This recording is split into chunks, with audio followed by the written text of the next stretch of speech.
Entonces, le doy la bienvenida a la ayudantía de hoy. Bueno, hoy día vamos a continuar con el orden de los PowerPoint y nos corresponden las resoluciones judiciales. Y aquí vamos a analizar cada una de las manifestaciones de este poder jurisdiccional que tienen los tribunales, lo cual se hace a través de estas resoluciones judiciales. Y lo primero, ¿cierto?, que es importante es comprender la definición. La definición de resoluciones judiciales, como nos dice, son aquellos actos jurídicos procesales mediante los cuales el juez resuelve las diversas presentaciones que efectúan las partes, ya sea resolviendo la cuestión o asunto objeto del proceso, o las diversas cuestiones accesorias que se originan en el proceso, o solamente se limita a ordenar el desarrollo del mismo. También dentro de estos mismos conceptos, se le señala que son declaraciones que emanan de los tribunales de justicia sobre los puntos sometidos a su decisión, ¿ya? Aquí es donde se expresa una actividad, ¿cierto?, mediante el cual el juez resuelve todas las peticiones que hayan formulado las partes, o va a disponer determinadas, ¿cierto?, medidas procesales que van a tener efecto sobre quienes las han solicitado. También otro concepto que da un autor, que es todo acto que emana del tribunal destinado a substanciar o fallar la controversia material del juicio. Entonces, en simples palabras, lo que por nosotros podemos desprender de todas estas definiciones son, primero, declaraciones que emanan de los tribunales de justicia ¿sobre qué? Sobre los puntos o las peticiones que han formulado las partes para que el juez las resuelva. Por eso es que ahí se habla que pueden ser presentaciones que resuelven la cuestión, ¿cierto? O el objeto que se ha sometido a su decisión. También resuelven, ¿cierto?, todas las cuestiones accesorias, que ahí podríamos hablar de incidentes, ¿cierto? Por ejemplo, en la primera presentación de la demanda, ¿cierto? Cuando se presenta la demanda, el abogado de la contraparte dijo que la demanda estaba mal presentada, entonces pone una excepción dilatoria porque hay ciertos datos hay cierta información que es incorrecta, entonces pide corregirla. Entonces el juez también tiene que resolver esos incidentes, ¿ya? Y también, ¿cierto?, lo hace a través de resoluciones judiciales, o también se habla que se limita a ordenar el desarrollo del mismo. Por ejemplo, a dar el curso progresivo a las etapas procesales. Por ejemplo, cuando él llama a las partes a conciliación, ¿ya? Ahí él está emitiendo una resolución judicial, pero está siguiendo el orden del proceso, ¿ya? Porque en primera parte podríamos hablar, él resuelve las peticiones que han hecho las partes, que eso ya al final del juicio, resuelve los incidentes, todos los problemas que se puedan originar, que eso lo va a resolver mediante estos vayan naciendo, o también él puede llevar la substanciación del juicio, que es que el proceso continúe. Y ahí hablamos, ¿cierto?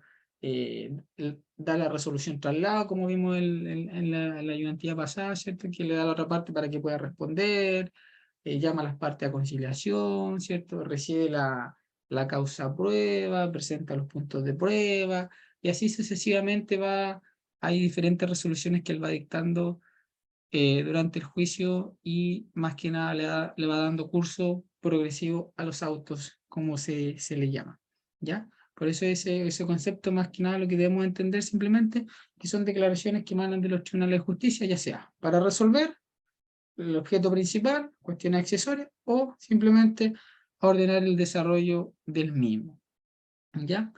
¿Qué es importante destacar de esto? Forma en cómo deben cumplirse las resoluciones. Bueno, ahí hablamos ya, ¿cierto?, de los propios requisitos que tienen que tener las resoluciones, y aquí ahí hablamos mucho de los artículos 61 y 69 del Código de Procedimiento Civil, ¿ya? Y ahí más que nada estos artículos nos refieren que deben expresar, ¿cierto?, toda resolución, como a rasgos generales, porque hay que distinguir algunas resoluciones unas que otras. Primero, expresar, ¿cierto?, en letras fecha y lugar en que se expidan. Bueno, yo igual les voy a mandar, como siempre, ejemplos de resoluciones judiciales para que ustedes las vean y, y, y les voy a enviar también cada uno de estos puntos que reúnen para que ustedes las puedan revisar igual, ¿ya? Entonces, primero, se nos pide que se expresen letras, la fecha y el lugar en que se expidan.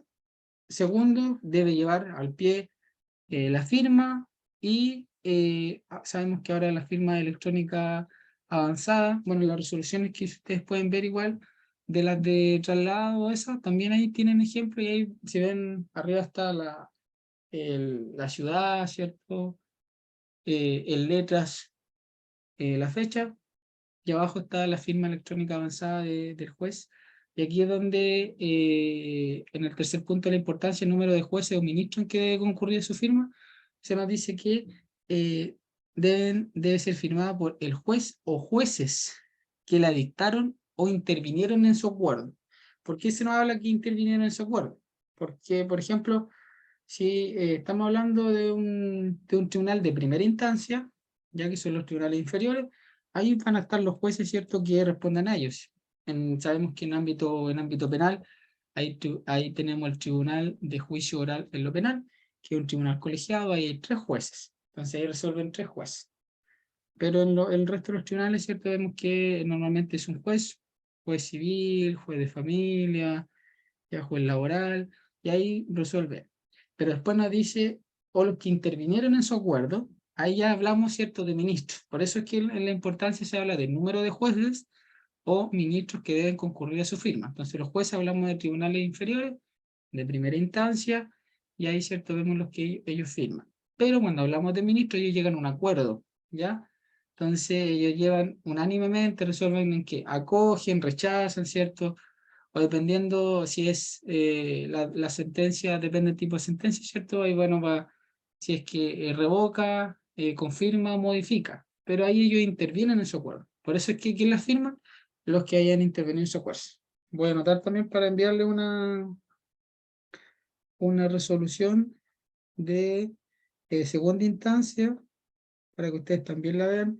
Y al final van a ver ustedes que están los números de los ministros, o sea, los nombres de los ministros que intervinieron en ese acuerdo, ¿ya? Los que vieron la causa, ¿cierto? Entonces van a aparecer los nombres de cada uno de ellos, de quienes firmaron. Y eso lo distingue. Por eso es importante, ¿cierto?, en este aspecto la firma, ¿ya?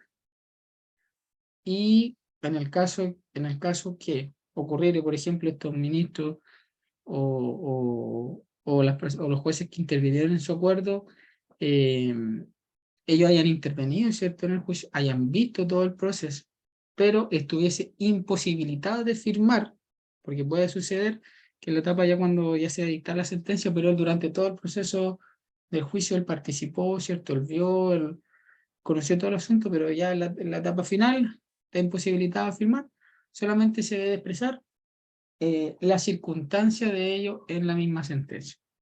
Con eso, ¿cierto?, basta. Y debe llevar, ¿cierto?, la firma electrónica avanzada del secretario, ¿cierto?, el ministro F que autoriza la actuación, ¿ya? Bueno, la forma de notificación, bueno, aquí lo vamos a ver el tema de las notificaciones, pero va a distinguir, ¿cierto?, la, la resolución en las cuales va a recaer ya la demanda. Entonces, eh, dentro de estos requisitos, también se agrega que si es la primera resolución, ¿ya? Porque si es la primera resolución que se dicta en un proceso, además de los anteriores que habíamos hablado, que expresa la letra, ¿cierto?, la fecha y lugar, el pie de la firma, ¿cierto?, y el ministro F que la autoriza, debe asignarle, ¿cierto?, un número de orden o el rol, ¿cierto?, con el cual va a seguir el proceso en el tribunal, ¿cierto?, hasta su terminación, ¿ya? Entonces ahí es donde también es un requisito que se agrega a esto, ¿cierto?, en la primera resolución. Eso está en el artículo 51 del Código de Procedimiento Civil. ahí no regula esta materia. Déjame un segundo buscar aquí. Bueno, el Código de Procedimiento Civil, todo el capítulo desde el artículo 30 en adelante, ahí aparecen cada una de estas cosas y ustedes pueden leerlo y son artículos súper pequeños, la verdad que les va a servir mucho para que ustedes lo lean, ¿ya? Pero ahí cierto tenemos un requisito especial en esto.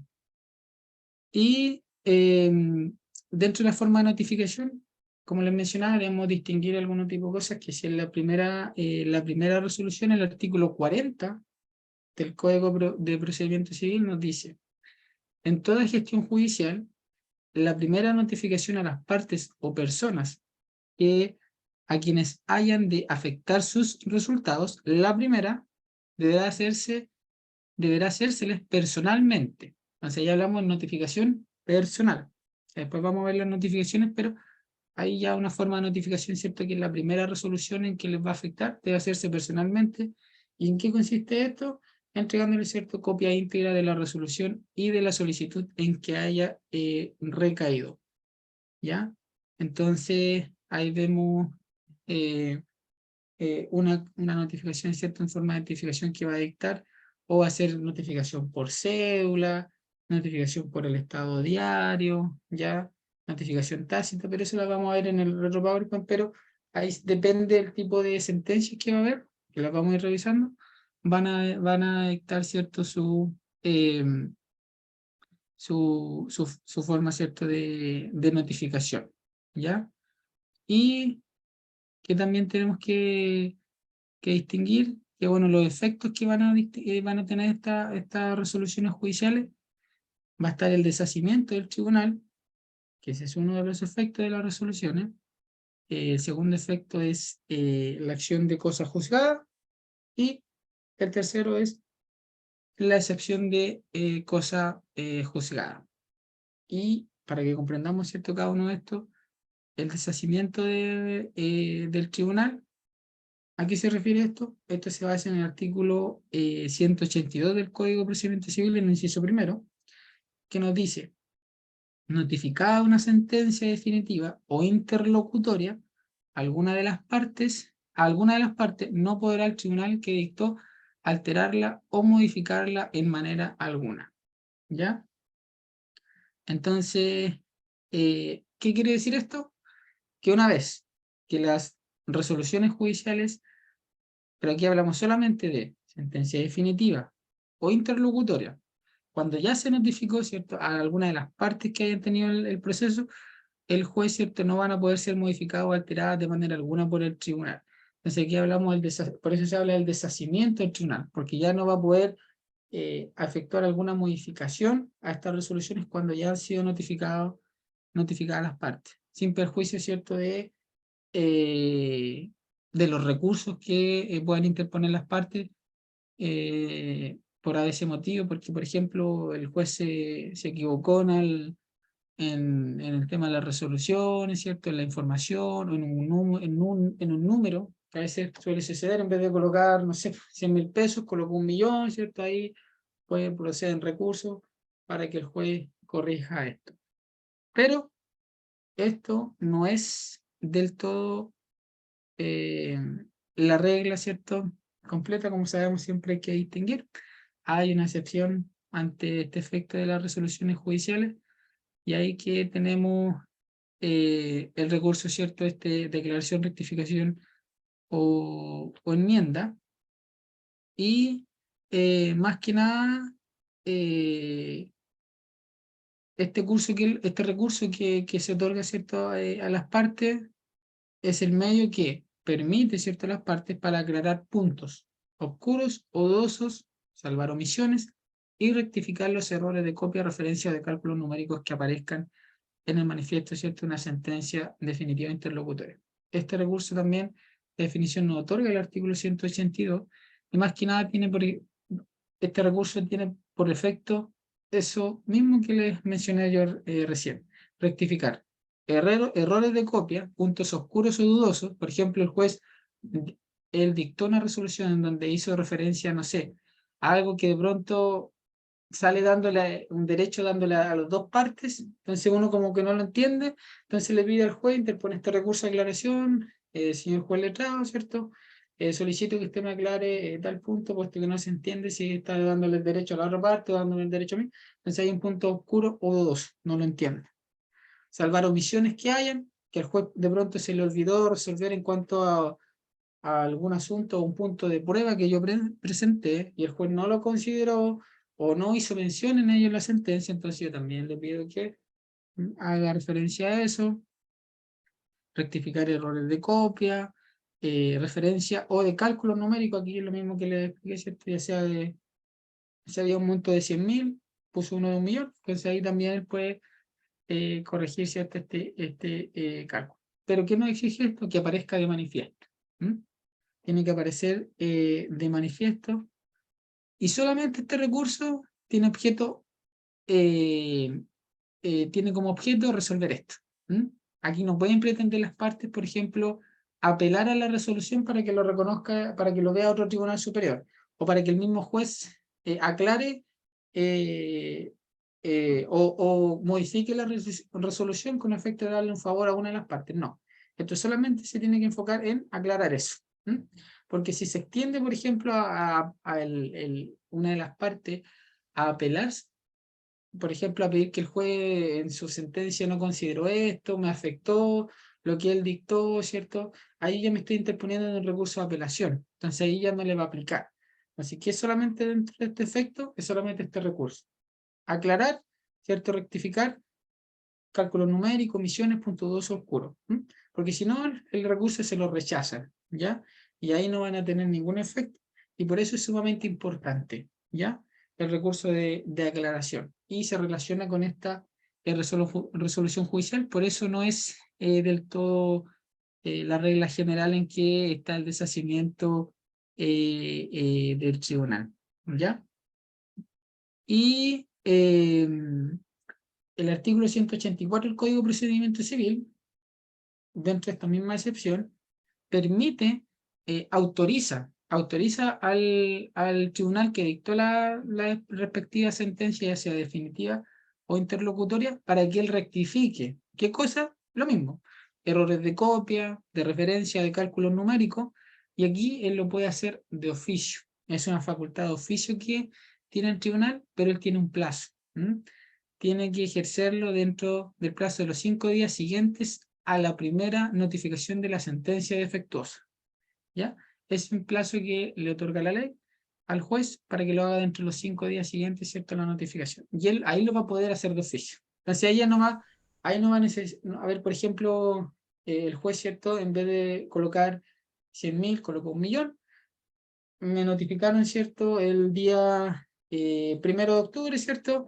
Por ejemplo, que estamos la misma semana, ya sabemos que el día sábado va a terminar el plazo, entonces él tendría hasta eso para corregirlo, ¿ya? Pero si él no lo hace, ahí bueno, ahí nosotros cierto interponemos este recurso de aclaración, cierto, rectificación, enmienda, para que el juez corrija esta información, ¿ya? Entonces ahí Sergio, vemos uno eso. de este Buenas noches, efecto. Sergio. Una ¿Sí? consulta es solamente para cuestiones formales, de forma, ¿cierto? Por supuesto, sí, porque si uno nos Ya. metemos al fondo del asunto, como a cuestionar al juez que esto me afectó en mi derecho, este recurso, ¿cierto?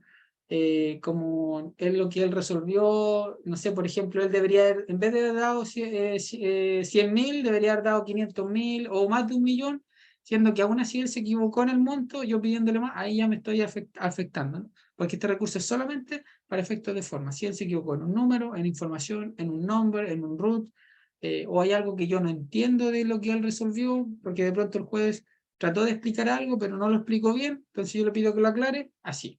Pero si yo me enfoco en otras cosas, el recurso es rechazado porque ahí me va a decir usted tiene otras instancias que va a ser otro recurso, ¿ya? Más que nada, bueno, más adelante ustedes ven los recursos, más que nada en esto comprender que está este tipo de recursos dentro de este efecto, que es la excepción a la regla general, para corregir estos errores cierto de forma. Y por eso nos vemos el artículo 182 y 184 que nos habla acerca de esto. ¿Ya? Ahí vemos el deshacimiento del tribunal. Y ahí también vemos en los autos y decretos, que otro tipo de resoluciones, que las vamos a ver también un poquito más abajo, que están en el artículo 181 del Código de Procedimiento Civil, y hay también los autos y decretos, porque anteriormente hablamos de la sentencia definitiva interlocutoria. Ahora, entre los autos y decretos, también ellos pueden ser corregidos por el tribunal que los dictan, o pueden ser dejados sin efecto, y ahí se les concede, ¿cierto?, los recursos de reposición o reconsideración para estos efectos. Pero también les permite, ¿cierto?, la ley corregir. ¿Ya? Ahí vemos también esta corrección que se puede dictar. Pero ¿qué debemos comprender de esto del deshacimiento del tribunal? Que una vez notificado la resolución a las partes, el juez, ¿cierto?, no va a poder modificarla o alterarla. La excepción, que hayan errores, ¿cierto?, de cálculo o de copia, omisiones, ¿cierto? Ahí lo va a poder corregir dentro de 5 días, de oficio dentro de los 5 días, o este recurso de aclaración rectificación en mente. Eso deben comprender ustedes del deshacimiento del tribunal. Otro efecto también que está dentro de las resoluciones, que es la acción de cosa juzgada, y esta es la que la ley le confiere al litigante, a quien se le ha declarado un derecho en una resolución judicial, que esté firme o ejecutoriada, para exigir el cumplimiento de lo resuelto. ¿Qué quiere decir esto? Cuando hablamos de firme o ejecutoriada, cuando ya no quedan recursos pendientes, cuando la resolución, ¿cierto?, ya va a cumplir todos sus efectos, ya nadie va a poder apelar a ella. O sea, es una resolución, por eso se habla de firme, o sea, no admite modificación alguna ni apelación alguna por ninguna de las partes. ¿Y qué es lo que hace esto? Exigir el cumplimiento de lo resuelto, porque puede haber sido a veces que, por ejemplo, yo demandé por una indemnización extracontractual por un accidente de tránsito de 10 millones de pesos, gané el juicio, me dieron 5 millones de pesos, y yo después, no sé, pasan 1 año, 2 años, inicio nuevamente la misma acción contra la empresa, ¿cierto?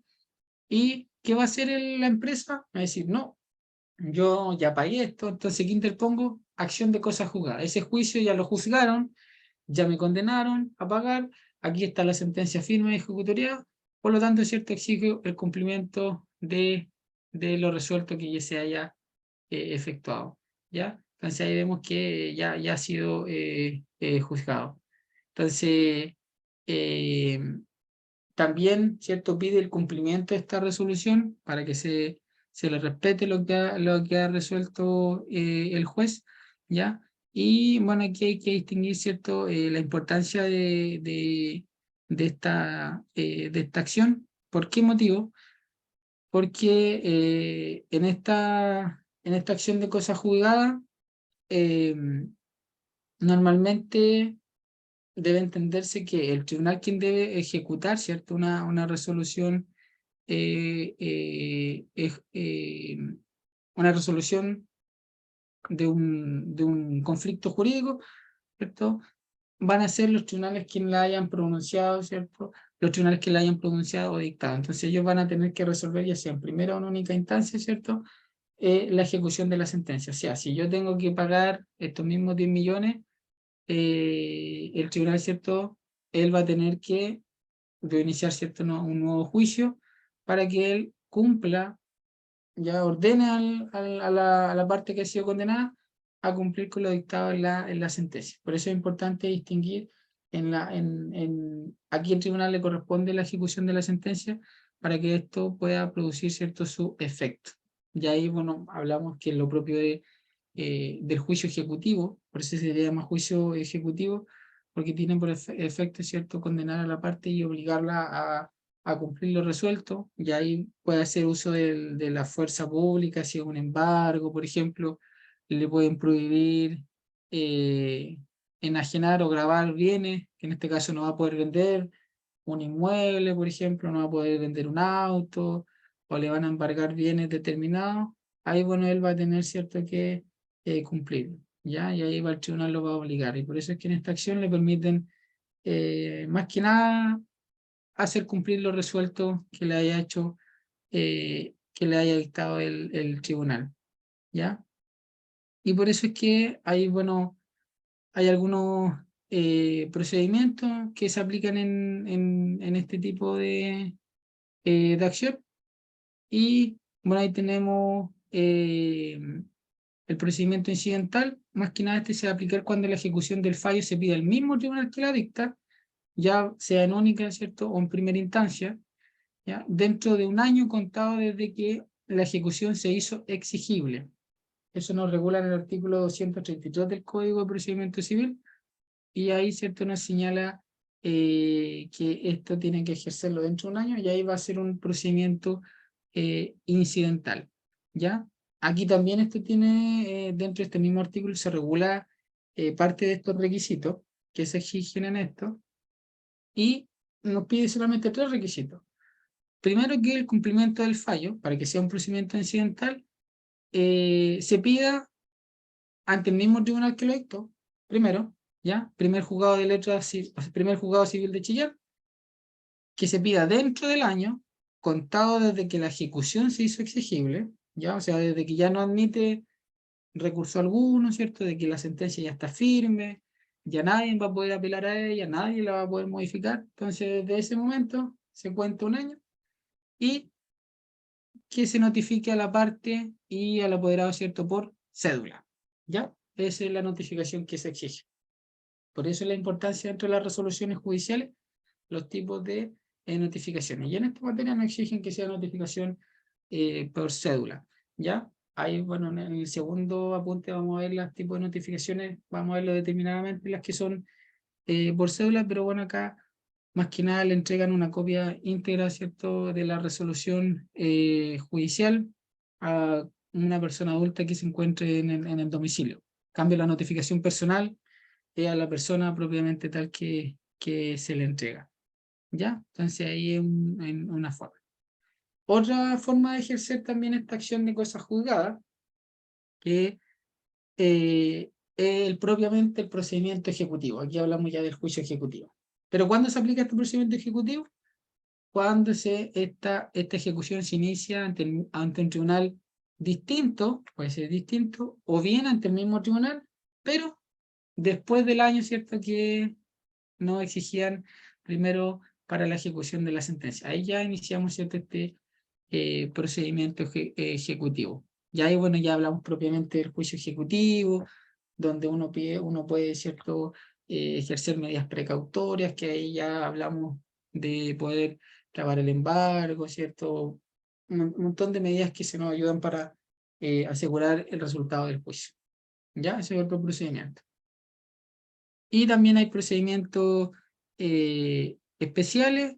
Bueno, ahí más que nada para que ustedes lo reconozcan, pero más que nada, por ejemplo, cuando la sentencia condena al fisco, en cualquier presentación, ¿cierto?, se lleva a efecto expidiendo al presidente de la República un determinado decreto, procedimiento a algunos juicios con el contrato de arriendo, por ejemplo, en el desahucio o la restitución de la cosa arrendada, el término del contrato de arriendo. Ahí se habla del lanzamiento que se produce en las partes. Pero más que nada esos son procedimientos especiales que usted, si es dentro de las clasificaciones, ustedes deben comprender solamente que también se puede iniciar por procedimientos especiales.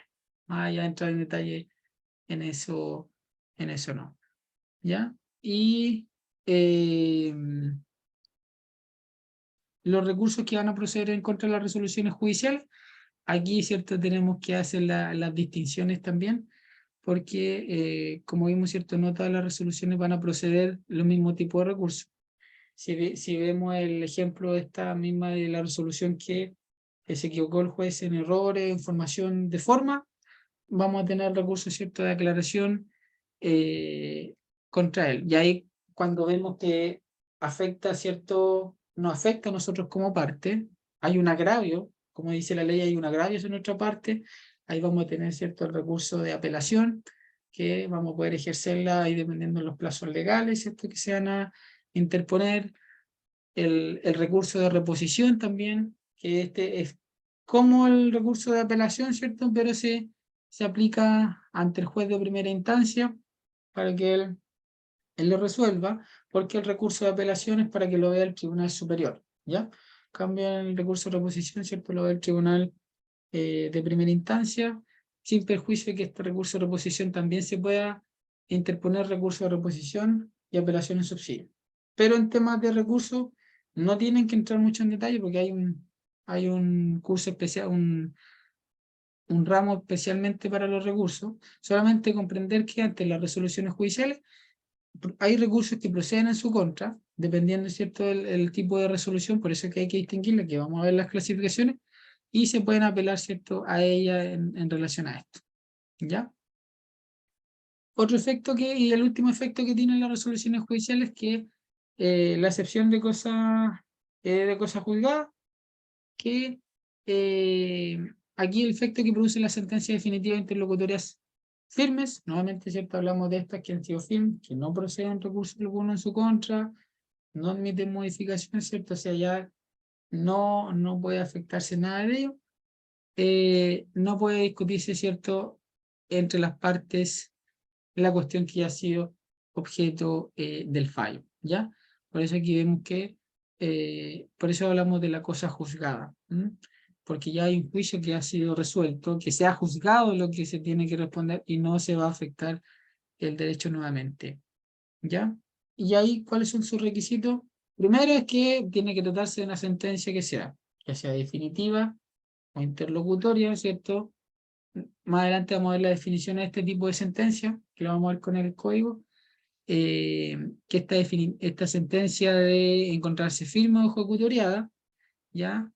Que existe identidad de las partes, bueno, más que nada que se trate de las mismas personas, porque obviamente si yo inicio un juicio con otra persona por la misma acción, obviamente aquí no hay identidad, entonces no podría afectarme la excepción de cosas juzgadas. Por ejemplo, si yo Sergio, ¿cierto? Inicio un juicio con Cristian y después inicio un juicio con José, ahí ya no me va a afectar excepción de cosas juzgadas, siempre el juicio que sea el mismo juicio, el mismo asunto, ya ahí no me va a afectar esto, porque son personas distintas y obviamente lo que yo le estoy pidiendo a él es probablemente por un contrato que yo tenga con él o algún asunto que va a ser diferente a lo que sea, a lo que yo tenga con él, que siempre el juicio sea el mismo tipo de juicio, pero no son las mismas personas, ¿ya? Entonces la excepción de cosas juzgadas nos pide eso, ¿ya? Que sea sentencia definitiva interlocutoria, que se encuentre firme, o sea, que no admite recursos, ¿cierto? Y que exista esta identidad de las partes en la cual la estoy aplicando,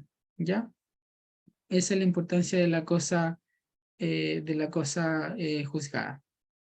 Y bueno, hay uno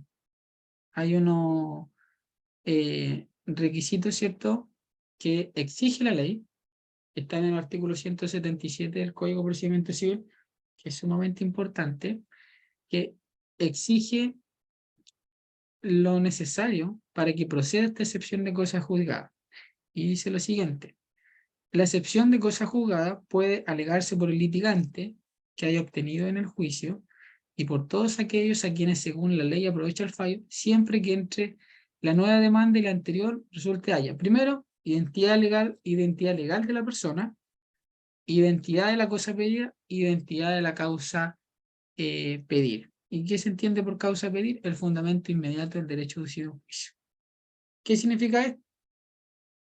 Entonces, dentro de estos requisitos, esta excepción de cosas juzgadas, ¿cierto? Vimos este requisito y la identidad de la persona. Aquí nos enfocamos, ¿cierto?, en la identidad de la persona. Pero esta identidad de la persona tiene que ser, primero, identidad legal de la persona. ¿Qué se refiere a esto? O sea, que el demandante y el demandado deben tener en ambos juicios, o sea, los que yo estoy iniciando, la misma calidad jurídica, ¿ya? ¿Y a qué me refiero con esto? O sea, que sea la misma, por ejemplo, si estoy con Cristian, ¿cierto? En el nuevo juicio Sergio Cristian, el nuevo juicio Sergio Cristian, ya sea ya actúe por su representante o no, ¿ya? Porque, por ejemplo, Cristian después le va a adolecer una incapacidad y va a actuar un representante por él, ya no va a ser la misma persona, entonces va a actuar otra persona. Entonces aquí es indiferente si lo hace la misma persona física o no. Por eso exige identidad legal, ¿ya? Esa es la primera diferencia, identidad legal, ¿ya? Si después Cristian está incapacitado de ejercer la acción, pero lo hace su representante, ahí ya la ley no nos exige que sea la misma persona, sino que existe la identidad legal, o sea que se trate. Porque él va a actuar, el representante Cristian va a actuar representándolo a él, entonces vamos a cumplir con este objeto, ¿ya? Por eso es que una persona puede actuar en un juicio personalmente y ser representada en un juicio por mandato judicial, ¿ya? Por eso no existe la identidad física y por eso la ley se enfoca en esto. Por eso se enfoca en esto. ¿Para qué? ¿Con el motivo de qué? De no afectar los derechos de las personas, porque si no, sin perjuicio de esto, yo podría tener otro representante y como la ley diría, tiene que ser la persona física, cualquiera estaría iniciando juicio sobre una misma acción. Entonces, por eso la ley hace esta distinción.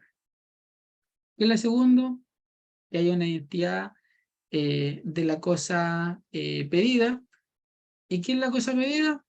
Es el beneficio, ¿cierto?, jurídico e inmediato que se reclama y al cual se pretende tener derecho. O sea, mi pretensión, mi petición que yo hago al tribunal. Por eso que para poder distinguir esto, ¿qué tenemos que comparar? Primero entre las dos demandas, qué es lo que está solicitando la parte, ya, si es lo mismo, que las pretensiones son iguales a las que se hayan hecho valer.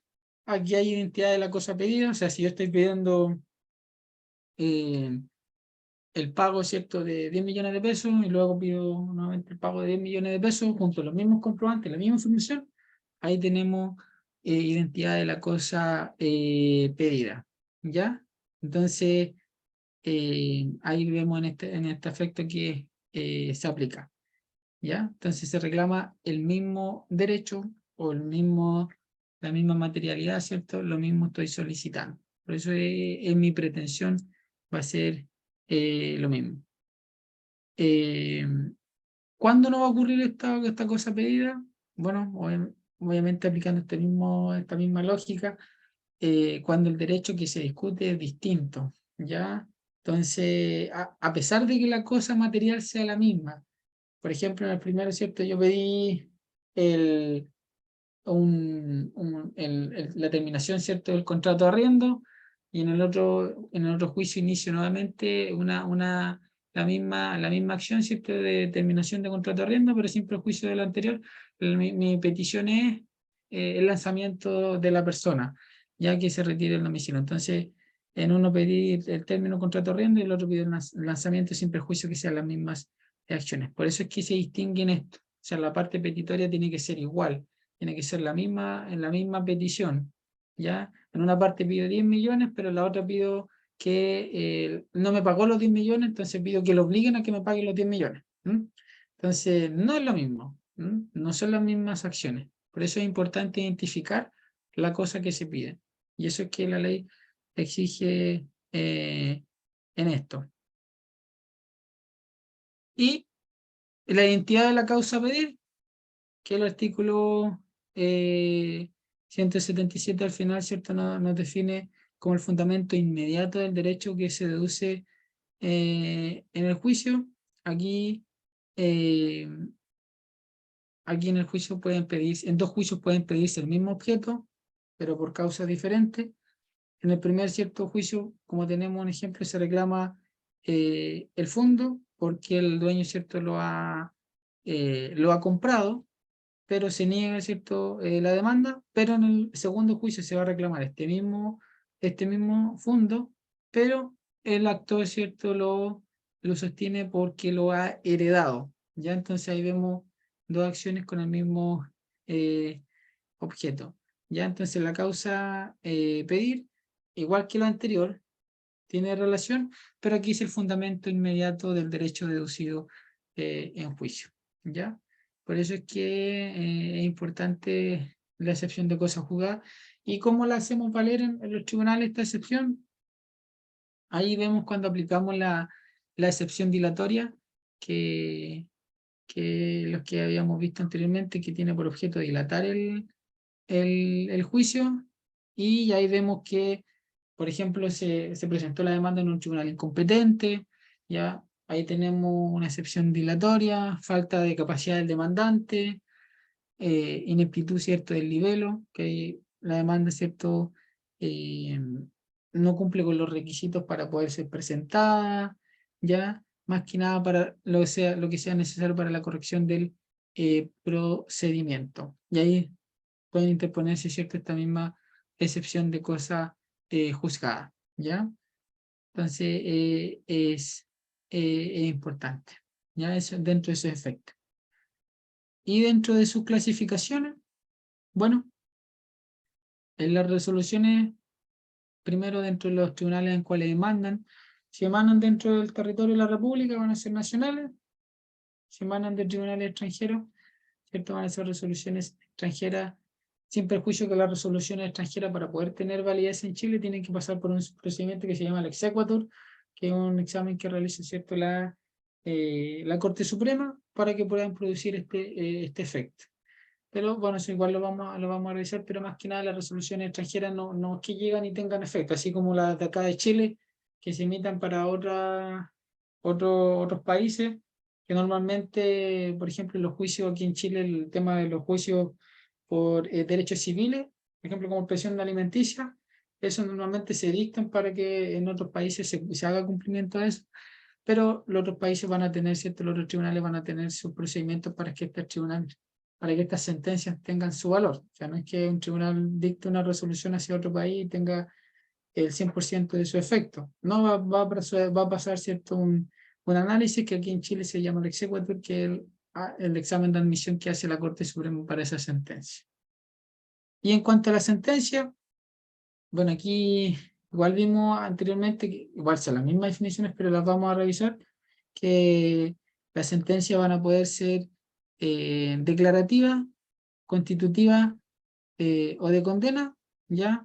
Las declarativas son las que tienen por objeto declarar un derecho, ¿ya? O sea, distinguir, ¿cierto?, una relación jurídica que aparece incierta, o sea, aquí que uno no comprende claramente si es que este derecho, esta indemnización me corresponde o no me corresponde, entonces el tribunal lo va a resolver y va a declarar, ¿cierto?, un determinado derecho que me corresponden. Entonces ahí más que nada tiene por objeto acoger o desestimar, o sea, declarar un derecho.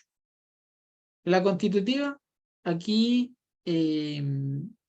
produce más que nada el pronunciamiento, produce la existencia de estados jurídicos nuevos. Y esto más que nada se aplica en sentencias constitutivas, ya sea de Estado de Derecho. Ahí probemos sentencia de nulidad de matrimonio, porque ahí le da un estado jurídico nuevo, porque al producir la nulidad de matrimonio ya no pasa a ser una persona divorciada, sino pasa a volver a su estado jurídico anterior, que va a ser soltero, ¿ya? Entonces ahí vemos, produce un estado jurídico nuevo, ¿ya? O, por ejemplo, el de interdicción también, el de divorcio también, porque si una sentencia, cierto, de divorcio, después va a pasar a ser divorciado, o si es que está casado, pasa a ser divorciado, y de interdicción, bueno, porque ahí, cierto, le declara interdicto, ¿ya? Y bueno, si es constitutiva de derecho, ahí va a ser la indemnización que provienen de hechos ilícitos, más que nada una sentencia indemnizatoria, ya ahí constituyen derecho para él. Y la de condena, bueno, acá simplemente son aquellas que imponen una prestación al demandado en favor del demandante y que permiten obtener el cumplimiento de ella. O sea, se le condenó el pago de 10 millones, entonces aquí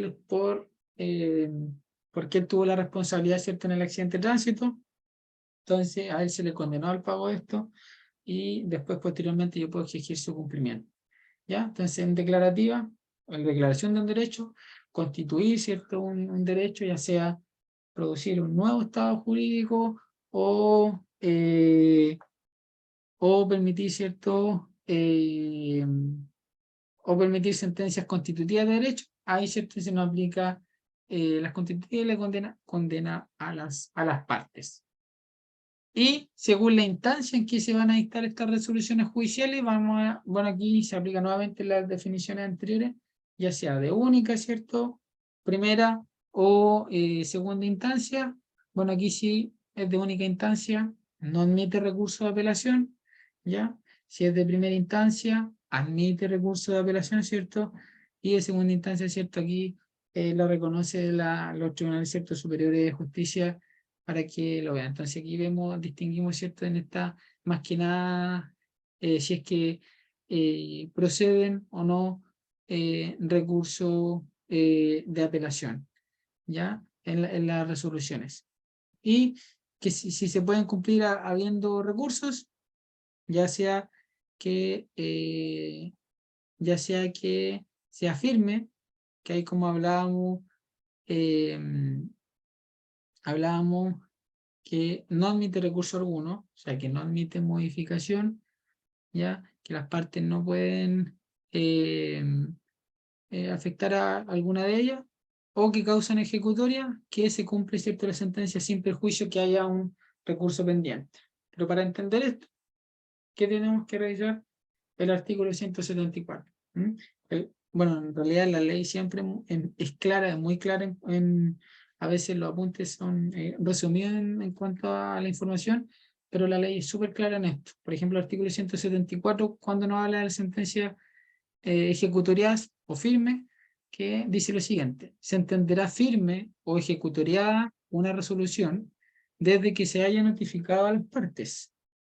Si no procede recurso alguno en contra de ella, y en caso contrario, desde que se notifique el decreto que la mande a cumplir una vez que terminen los recursos deducidos o desde que transcurran todos los plazos que la ley concede para la interposición de dichos recursos sin que se hayan hecho valer por las partes.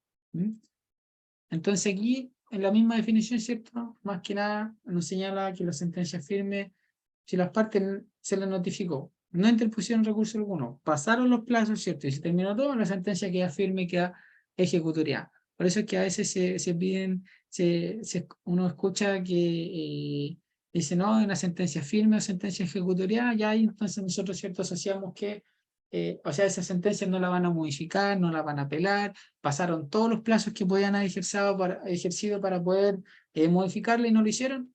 Y esa es la última sentencia o sentencia de término que a veces se le llama. Y las que causan ejecutoria es lo contrario al anterior, que son aquellas en que pueden cumplirse, no obstante tengan recursos pendientes. Entonces esas son las que causan ejecutoria. ¿Ya? Se cumplen igual, pero pueden tener recurso pendiente. Y ahí el propio efecto que se habla referente a esto es que las sentencias se dictan hacia las apelaciones. Bueno, igual les voy a mandar una resolución en cuanto a eso para que ustedes la van a notar, sobre este tipo de efectos. Cuando, por ejemplo, a veces apelan a una resolución, por ejemplo, estamos en un juicio de indemnización extracontractual en un accidente de tránsito y, por ejemplo, el abogado interpusieron una prueba, ¿cierto? Juntaron certificados médicos, certificados de salud mental, por un tratamiento psicológico, tratamiento psiquiátrico, ¿cierto? Y el abogado, ¿cierto?, la otra parte, el juez aceptó todas estas pruebas y el abogado apeló contra esta resolución donde el juez acepta, señalando, por ejemplo, que uno de los informes médicos no es el médico competente y empieza a apelar, ¿cierto?, referente a eso y hace un desarrollo en el escrito. Entonces el tribunal lo interpone, ¿cierto?, la Corte de Apelación al respectivo, pero ¿qué coloca al final? Se concede en el solo efecto devolutivo. ¿Y aquí se quiere decir esto? Que sin perjuicio de que el recurso se esté conociendo en la Corte de Apelaciones, la causa va a continuar. ¿Ya? ¿Cuáles son los efectos de los recursos? Son dos. Ambos efectos o solo efecto devolutivo. Ambos efectos suspende la tramitación del juicio. Solo efecto devolutivo no suspende la tramitación del juicio. Y ahí es donde hablamos nosotros de las resoluciones que causan ejecutoria, que se pueden cumplir no obstante tener recursos pendientes. Y ahí es donde el Sergio, juicio en este caso también hay plazos que cumplir, po. Hay un por límite. supuesto, hay que cumplir obviamente los plazos que va a determinar el respectivo recurso. Por ejemplo, si la resolución que interpuso él la va a apelar, la ley le va a dar 5 días para apelarlo, ¿ya? Y entonces ahí es donde ¿qué pasa a hacer esto? Lo contrario. Si aquí las sentencias que causan ejecutoria, obviamente si pasan los 5 días, por ejemplo, allá no va a pasar esa ejecutoria, va a ser firme. Entonces, por eso es que la definición anterior que nos daba el artículo 174 hablaba de que si las partes no deducen un recurso o ya han pasado los plazos en que la ley permite deducir los recursos, va a ser una sentencia ejecutoriada, ¿ya? O firme. Pero la sentencia que causan ejecutoria, por eso se habla, tiene este título, son aquellas que se pueden cumplir sin perjuicio que tengan recursos pendientes. Y aquí es donde lo pueden ejercer, ¿ya? Y si pasaron estos plazos, como tú me comentabas, ya no va a poder, no va a ser que causen ejecutoria, ¿cierto? Va a pasar a ser sentencia firme. Pero ojo, que aquí hay que distinguir esto primero. ¿Por qué? Porque si obviamente el tribunal de segunda instancia resuelve que tenía la razón, ahí no va a ser una sentencia firme, obviamente. Por eso es que se habla de que sea las que causan ejecutoria que pueden cumplirse, no obstante tengan los recursos pendientes, ¿ya? Entonces, por eso hay que hacer la distinción de qué tipo de sentencia se trata. Porque si pasaron los plazos, ya no va a ser ejecutoria, va a pasar a ser firme. Pero si hay un recurso en el cual ya lo interpuso, ahí se espera hasta que el tribunal resuelva, pero la causa sigue. Yo sigo los puntos de prueba, puede seguir después el término, incluso hasta dictar la sentencia definitiva y el recurso va a seguir pendiente. Entonces, por eso es la distinción. Pero ¿qué deben comprender ustedes? Solamente, sentencia firme, no hay recursos pendientes, pasaron todos los plazos, se le notificó a las partes, nadie la apeló, no se puede modificar. Y sentencias que causan ejecutoria se pueden cumplir, no obstante hay un recurso pendiente sobre ello, ¿ya? Entonces ese es dentro de estos efectos, ¿ya? Y la clasificación legal, y con esto, bueno, vamos a terminar el día de hoy, vamos para continuar, es auto, decreto, sentencia interlocutoria, sentencia definitiva, y el artículo 158 del Código de Procedimiento Civil las define, y ese artículo, bueno, lo importante, la verdad, es muy preguntado, así que lo más importante es que ustedes aprendan este artículo de memoria. El artículo 158 también son preguntas de grado que se realizan, y el artículo 158 las define. Y dice lo siguiente: las resoluciones judiciales se denominarán sentencias definitivas, sentencias interlocutorias, autos y decretos. Es sentencia definitiva la que pone fin a la instancia resolviendo la cuestión o asunto que ha sido objeto del juicio. Es sentencia interlocutoria la que falla un incidente del juicio, estableciendo derechos permanentes en favor de las partes, o resuelve sobre algún trámite que debe servir de base en el pronunciamiento de una sentencia definitiva interlocutoria. Se llama un auto la resolución que recae en un incidente no comprendido en el inciso anterior, y se llama decreto providencia prohibido el que, sin fallar sobre incidentes, sobre trámites que sirvan de base para el pronunciamiento de una sentencia, tiene solo por objeto determinar o arreglar la sustanciación del proceso. Y ahí es donde hablamos, por ejemplo, el juez, ¿cierto?, da traslado, ahí vemos que, ¿cierto?, no está resolviendo nada, sino que le está dándole derecho a la reparte para que responda o se defienda. Entonces ahí da una sustanciación del juicio. Entonces vemos esta clasificación. Entonces esto es importante que ustedes lo aprendan de memoria, este artículo. Va a ser muy importante y les va a servir de aquí en adelante hasta el término de su carrera y hasta el futuro de todo lo que ustedes necesiten, ¿ya? No sé si tienen alguna pregunta o alguna duda, algo de... Ya, entonces no sé si les parece continuamos mañana como a las 9:30, creo, para que dejarles la semana y ustedes terminen su prueba. También lo hacemos como 40 minutos, 50, y así no quedan sesiones tan largas. Bueno, todavía nos queda harto tiempo, así que para la prueba sí lo vamos armando a poco. ¿Ya? Ya pues, entonces que estén muy bien, pues. Nos vemos mañana entonces. Gracias, Sergio, nos vemos.